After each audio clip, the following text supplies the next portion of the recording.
August 17, 1944. The outskirts of Falaise, Normandy. The morning mist hung like a death shroud over the narrow country road as Sergeant Thomas Mitchell of the British 8th Army Anti-Tank Regiment adjusted his binoculars. Through breaks in the fog, he could make out the distant rumble of approaching German armor.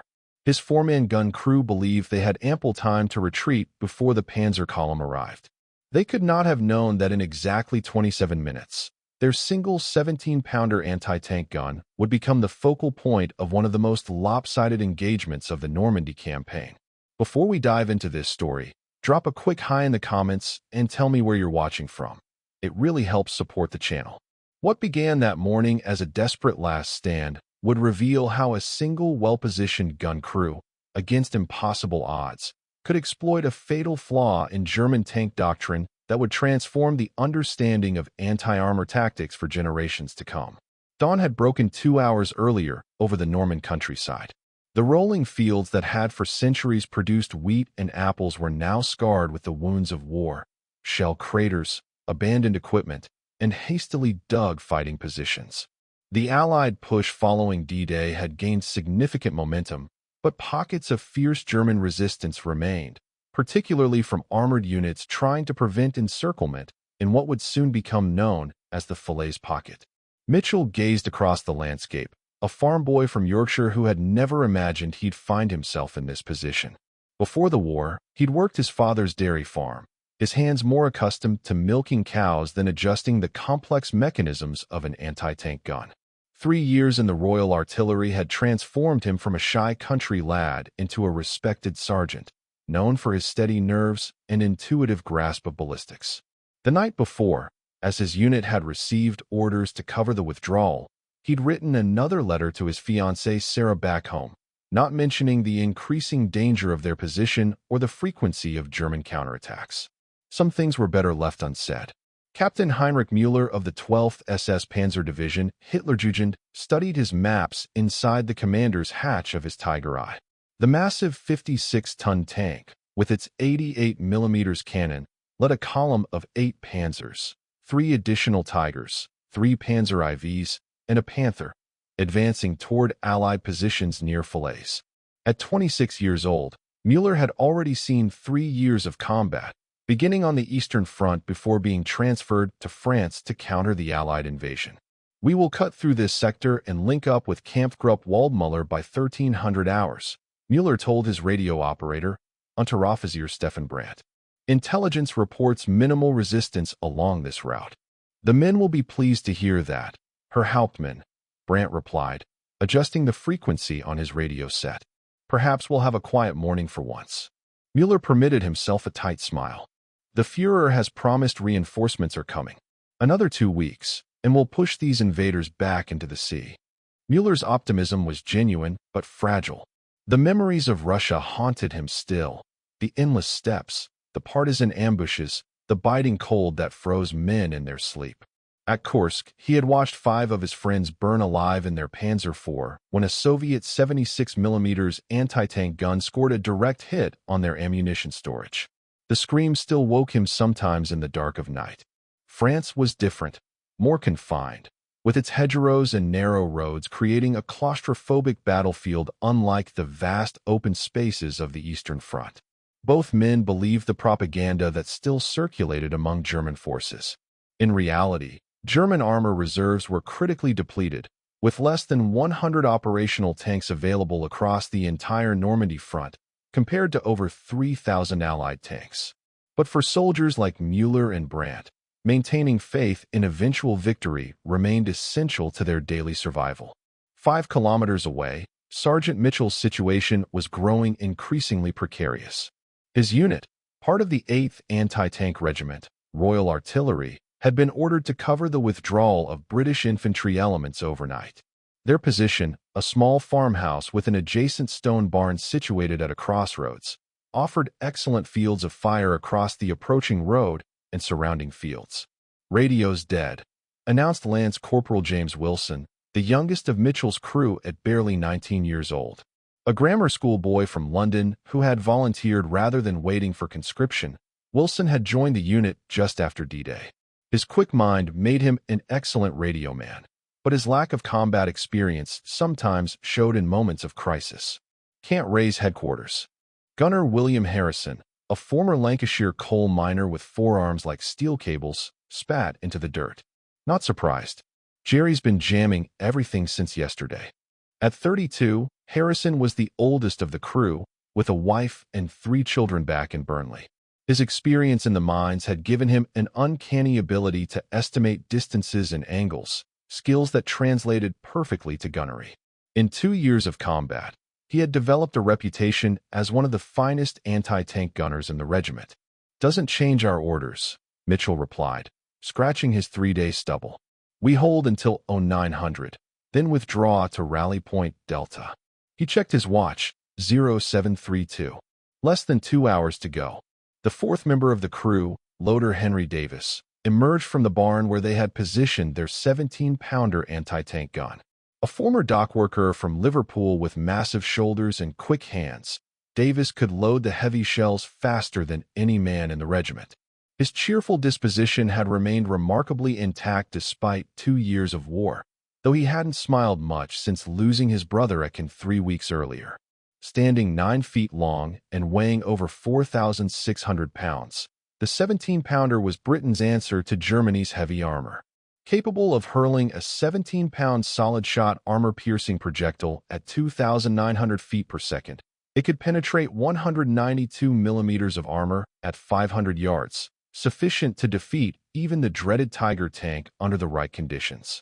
"I've laid out 3 dozen rounds," Davis reported. 17 armor-piercing, 19 high-explosive. That's all we've got. Mitchell nodded grimly. Under normal circumstances, 36 rounds would be more than adequate. But these were not normal circumstances. "Harrison, take another look at the approach road." Harrison pressed his eye to the gun's sight. "Still clear, Sarge." "Wait," he tensed. "Movement, 2 o'clock. Sounds like tracks." Mitchell raised his binoculars again. The mist was beginning to burn off under the strengthening August sun. Through his lenses, he caught the unmistakable silhouette that struck fear into Allied soldiers throughout Europe, the angular turret and long barrel of a Tiger tank. "Tiger," he confirmed, his mouth suddenly dry. "And it's not alone. I count." He swept his binoculars slowly across the approach road. "Christ. 8 Panzers in column. For Tigers, 3 Panzer IVs, and a Panther bringing up the rear." Wilson's face went pale. "Sergeant, we need to pull out now? 1 17-pounder against 8 tanks? It's suicide." Mitchell calculated quickly. At their current rate of advance, the Panzer column would reach the crossroads in less than 30 minutes. There wasn't time to disassemble the gun, load it onto their tractor, and escape. The heavy piece would have to be abandoned. But something else caught Mitchell's attention. The narrow country road approached their position through a series of gentle curves. More importantly, the road was hemmed in on both sides by the tall, dense hedgerows characteristic of the Norman bocage country. These natural walls of earth topped with centuries-old vegetation created corridors that restricted movement, particularly for vehicles. The Panzer column was effectively channeled into a narrow approach with limited room for maneuver. "We're not leaving the gun," Mitchell decided. "Wilson, start the tractor and move it behind the farmhouse. Davis, run to the ridge and see if you can spot any friendly units within visual range. Harrison, help me adjust the gun elevation. We've got one chance at this." As his men scrambled to follow orders, Mitchell's mind raced through the tactical situation. Standard doctrine called for anti-tank guns to target the lead vehicle in a column, disabling it and blocking the road. But Mitchell had something else in mind. A desperate gambit born from remembering a lecture at gunnery school about the vulnerabilities of German tanks. Captain Mueller maintained a watchful eye as his column advanced at a steady 15 kilometers per hour. The morning fog concerned him, ideal conditions for an ambush, but the intelligence reports had been clear. British forces were withdrawing from this sector. His 8 tanks represented a significant concentration of German armor, particularly given the fuel shortages plaguing all Wehrmacht units in Normandy. Visibility improving, Herr Hauptmann, reported his driver, Oberschutz Dieter Klein. Road ahead appears clear for at least 1 kilometer.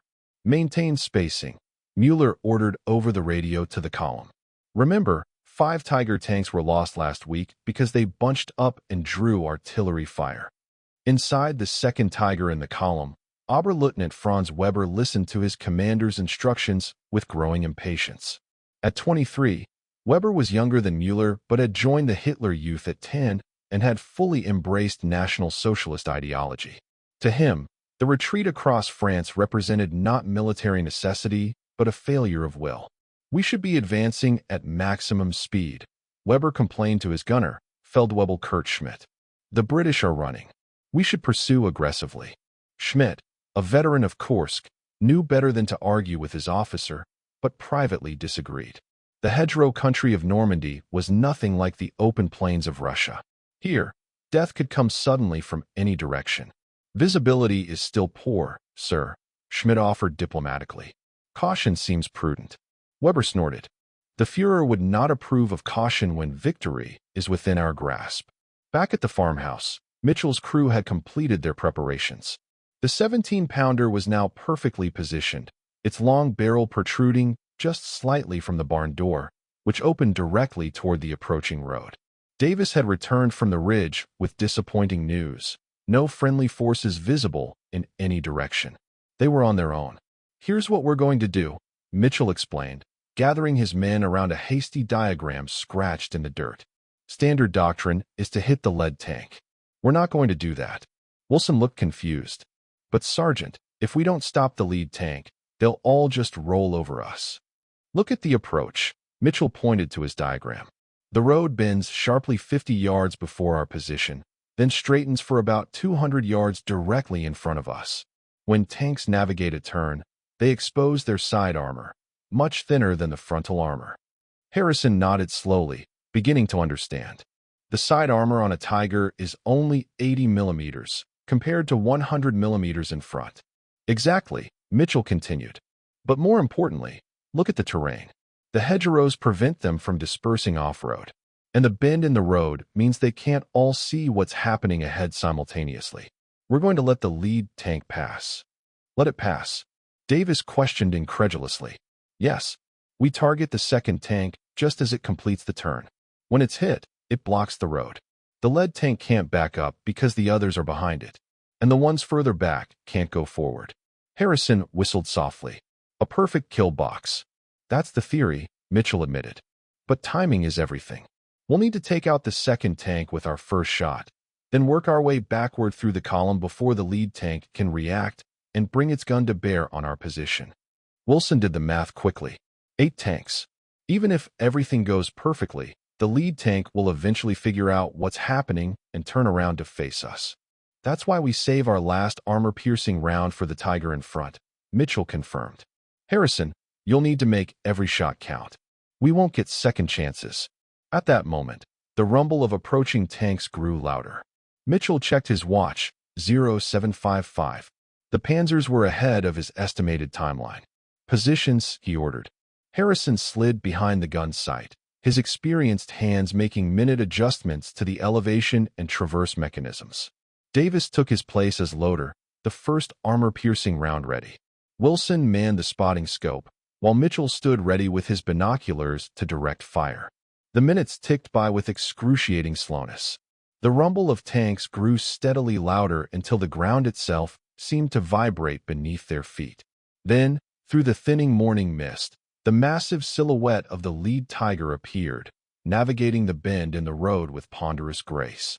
"Hold," Mitchell whispered, though there was no need. Harrison's finger was steady on the firing mechanism.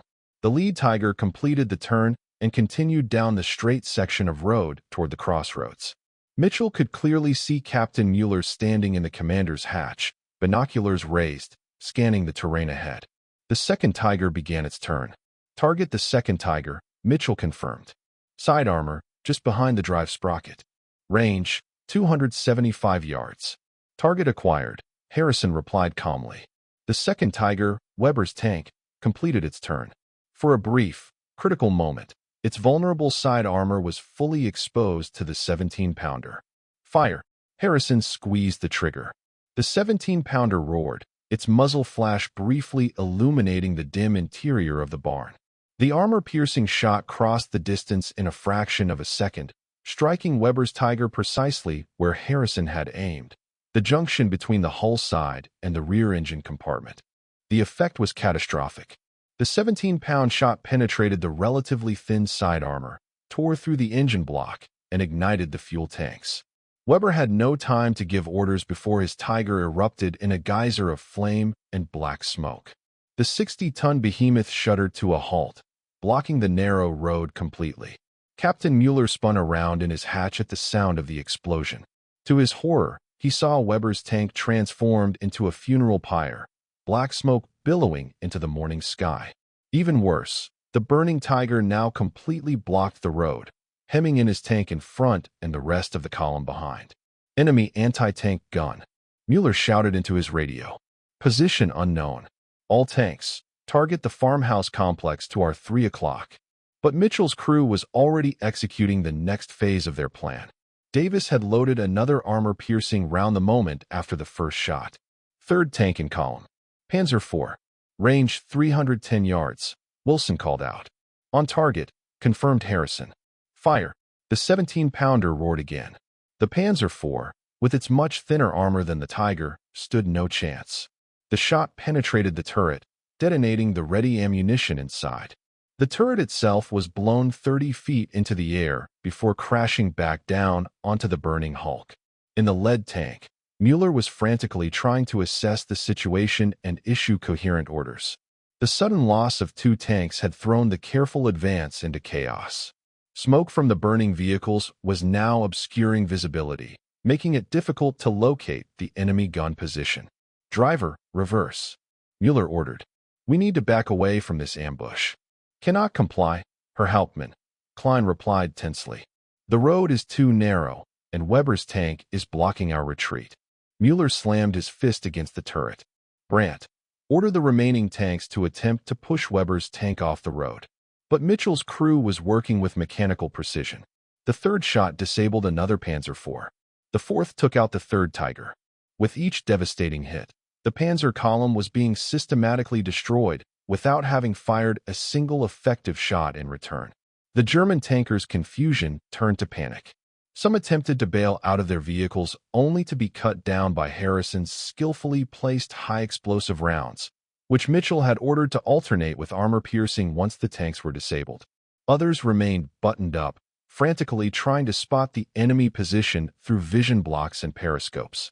The Panther at the rear of the column attempted to reverse out of the death trap, but bogged down in the soft shoulder of the road. Harrison's next armor-piercing round struck its thinner rear armor, igniting its ammunition and adding another funeral pyre to the growing line of burning German armor. In just under 7 minutes, 6 of the 8 German tanks had been destroyed or disabled. The 7th, a Panzer IV, managed to squeeze partially off the road but became stuck between the hedgerow and Weber's burning Tiger. Harrison's next shot ensured it would never move again. This left only Mueller's lead Tiger, now completely isolated and surrounded by the burning wrecks of the rest of his company. Inside, the German captain maintained remarkable composure despite the disaster unfolding around him. Brandt, send an emergency transmission to headquarters. Report ambush at grid reference DK 421. Request immediate air support. Radio is not functioning, Herr Hauptmann. Brandt replied, his voice tight with fear. We are being jammed. Mueller made a rapid decision. Gunner, traverse turret to 3 o'clock. Target the barn. Fire when ready. The Tiger's massive turret began to swing ponderously toward Mitchell's position. Harrison, watching through the gun sight, saw the movement and reported urgently. Lead Tiger turning its gun toward us, Sergeant. Mitchell had been expecting this. Load armor piercing. Target the Tiger's turret ring. Fire as soon as you have the shot. The race was on. The Tiger's 88mm gun versus the British 17-pounder.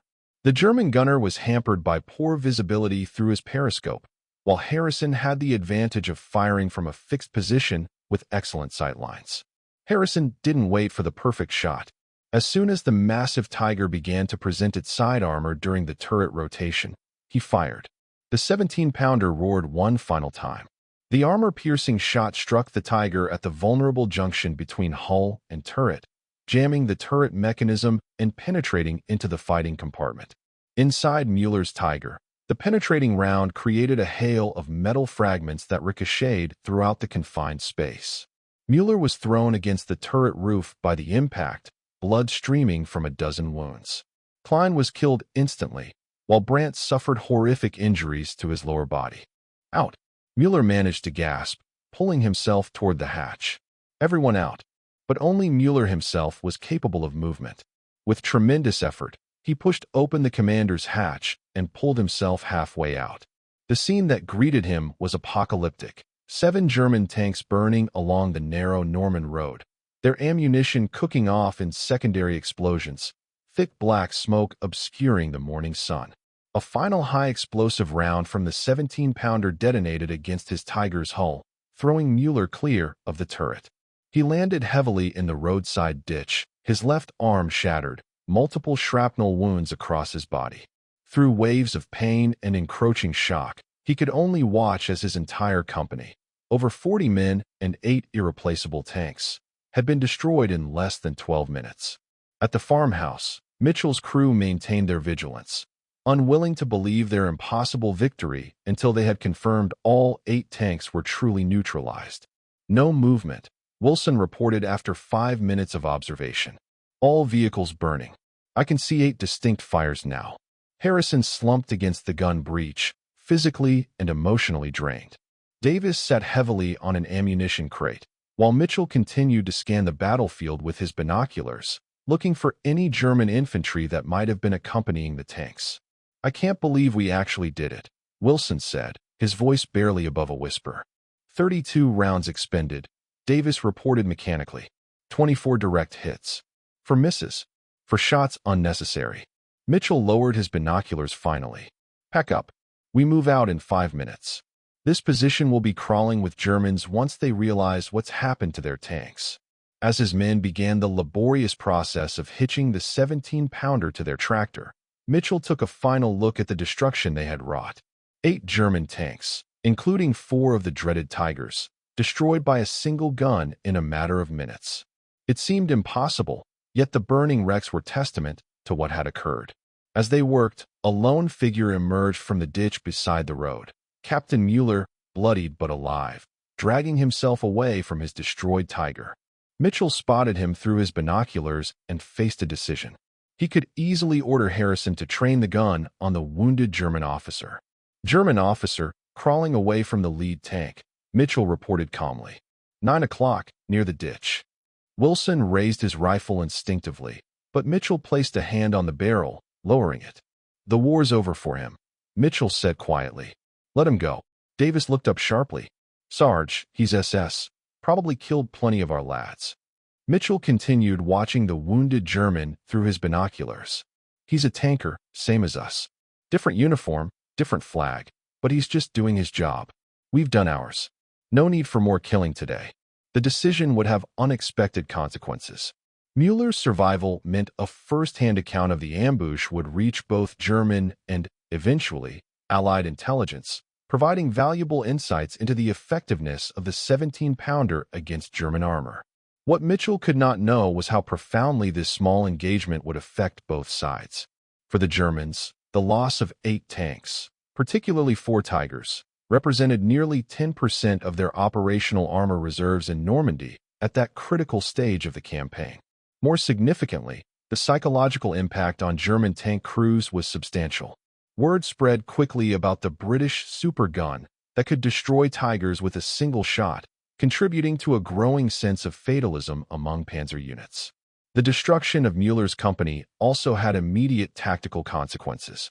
Kampfgruppe Waldmüller, waiting in vain for the arrival of their armor support, was forced to withdraw from their position later that day, creating a gap in German lines that was quickly exploited by elements of the British 11th Armored Division. This seemingly minor adjustment in the front lines ultimately contributed to the accelerated encirclement of German forces in the Falaise pocket, where over 50,000 German troops would be captured or killed in the coming weeks. For the Allies, Mitchell's engagement provided valuable confirmation about the effectiveness of the 17-pounder against even the heaviest German armor. More importantly, it validated the tactical approach of targeting vulnerable side armor rather than engaging frontal armor, a lesson incorporated into training for the remainder of the war. The engagement also accelerated the development and deployment of the Firefly, a Sherman tank fitted with the 17-pounder gun.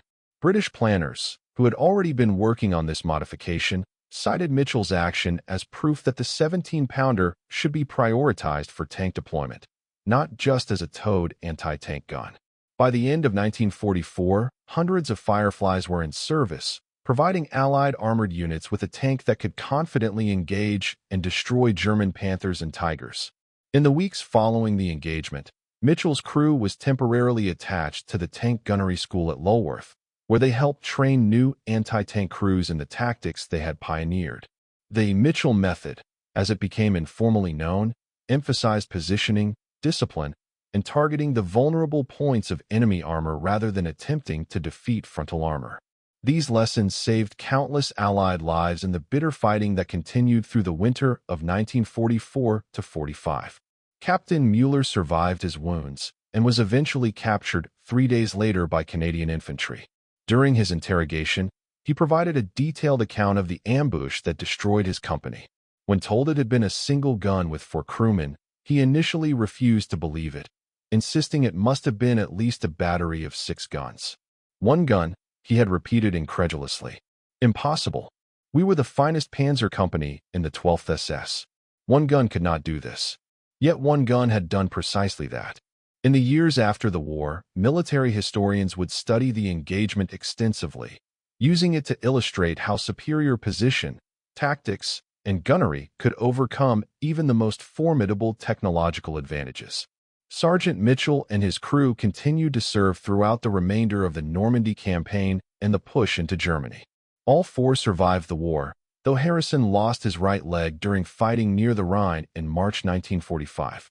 They were awarded the Military Medal for their actions near Falaise, though the full extent of their achievement remained classified until 1956, partly to protect the reputation of German armor, which became important to NATO defense planning during the early Cold War. When the story was finally declassified, a reporter from the Times tracked down Mitchell, by then a building contractor in Coventry, and asked him how he had conceived the tactic that allowed 1 gun to destroy 8 tanks. Nothing clever about it, Mitchell had replied with characteristic understatement. Just remembered something from training about side armor being thinner. The rest was just good shooting by Harrison and quick loading by Davis. We were desperate, that's all. Sometimes desperation makes for clear thinking. The narrow road near Falaise was eventually rebuilt after the war, the scars of battle gradually erased by time and nature. Local farmers occasionally still find fragments of German armor when plowing their fields, small reminders of the day when 1 desperate British gun crew changed the course of history with nothing more than skill, courage, and a willingness to ignore conventional tactics when the situation demanded it. In 1962, a small memorial was erected at the crossroads by veterans of the 8th Anti-Tank Regiment. A simple stone plinth bears the inscription, "Here on August 17, 1944, 1 gun crew of the 8th Anti-Tank Regiment, Royal Artillery, engaged and destroyed 8 German tanks." Every year on the anniversary, local schoolchildren place flowers at the memorial, keeping alive the memory of an extraordinary day when the impossible became possible. Mitchell himself rarely spoke about the engagement after the war. When pressed by his grandchildren for war stories, he would simply say that he had done his bit. The quiet humility of the man belied the enormity of what he and his crew had accomplished that misty August morning in Normandy. In military academies today, the engagement is still studied under the name Mitchell's Ambush, a textbook example of how asymmetric advantages can be neutralized through tactical innovation and exploitation of terrain. It stands as a testament to the fact that in warfare, as in life, it is not always superior resources or technology that prevail, but rather the intelligent application of available assets and the courage to attempt what others might dismiss as impossible. And that concludes our story. If you made it this far, please share your thoughts in the comments. What part of this historical account surprised you most? Don't forget to subscribe for more untold stories from World War II, and check out the video on screen for another incredible tale from history. Until next time.